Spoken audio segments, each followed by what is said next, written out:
Hey everybody, thank you for watching this video.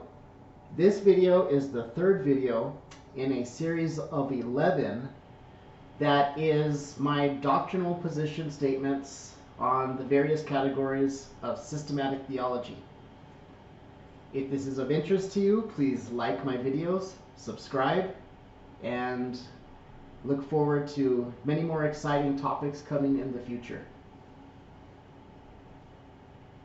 Today's video is on mankind. Who is man? It's very common for us to look up and wonder where we came from. At the secular educational institutions, we are taught that we evolved from some ape-like creature somewhere in the distant past. Some people even believe that we were seeded onto Earth from alien life forms. Many of the most ridiculous claims are most likely to be considered scholarly in the God-denying world.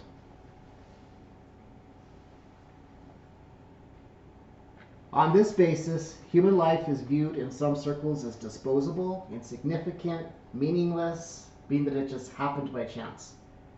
Consider the teaching of Julian Huxley, who was a famous humanist who writes, "I use the word humanist to mean somebody who believes that man is just as much a natural phenomenon as an animal or plant, that his body, mind, and soul were not supernaturally created, but are products of evolution, and that he is not under the control or guidance of any supernatural being or beings, but has to rely on himself and his own power." Thankfully, the Bible presents us with a very different picture of who we are as humans. We are special, but not primarily because of our talents, our education, our upbringing, or any accomplishments. Our significance is not tied to how we measure ourselves or how we compare to others or how others view you. Rather, our significance is tied to how God views us. Our Creator views us as special, unique, significant. We are special in the eyes of God because we are unique in the order of His creation. When God created the heavens and the earth, He also created every creature after its own kind. God created sea creatures, livestock, crawling creatures, wildlife, birds, pronouncing that such animals were good in Genesis 1:25.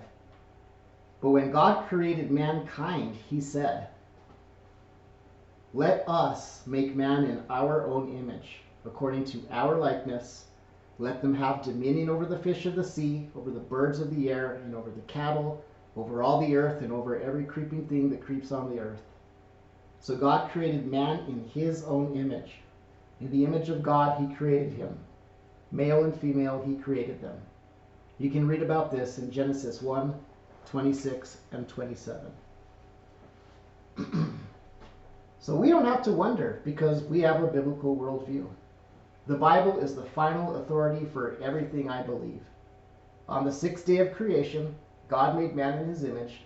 God created man from the dust, and He breathed life into him. Man is unlike anything else in God's creation in that we have a physical body, a spirit, and a soul. We are able to have a back and forth relationship with our Creator. Genesis 1:28 tells us that we have dominion over the earth. We have the ability to reason and make decisions because we're made in God's image. So the next time you solve a math problem, name your child, draw a picture, write a letter, build something, or say a prayer, celebrate that you're doing this because you are made in the image of God. One of the effects of being made in God's image is that we are given the ability to make choices. Adam and Eve decided to disobey God, damage the image of God within themselves, and pass this marred image of God down to us. You see, before sin entered, God called all that He had created very good. Our desire to be good is a leftover vestige from that state. Whenever we say that something is wrong, or we get mad at evil, or if we feel bad for something that we did that we knew wasn't right, or even if we're proud of something great that we did, we are demonstrating that we are made in God's image. In our current state of being fallen, sin separates us from God. It is impossible for us to please God on our own. Thankfully, through Jesus Christ, our sin is forgiven and our relationship with God is fixed. The best news ever is that when we were redeemed by Jesus, we were forgiven, and God starts to restore the original image. God wants to restore us to a righteousness and holiness, just like a car guy wants to restore his rusted out Model A to a showroom condition. 2 Corinthians 5:17 tells us that through Jesus Christ, we are made new creations in the likeness of God. Man's ultimate purpose is to bring God the glory he deserves, and he has a plan for each one of us.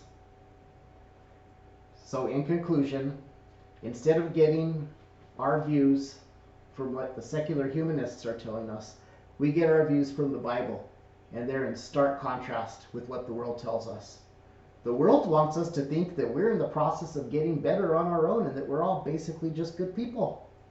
The world also has a wrong picture of man developing from an ape-like creature, slowly developing language and writing skills over a long period of time. With a biblical worldview, we can see that that is grossly incorrect. Man's original state was not savage, as the evolutionary worldview wants you to compromisingly accept. The Bible tells us that man has been degraded by sin from a much higher and more perfect original state. Thank you for watching. Please like, please subscribe. Have a great day, and God bless you.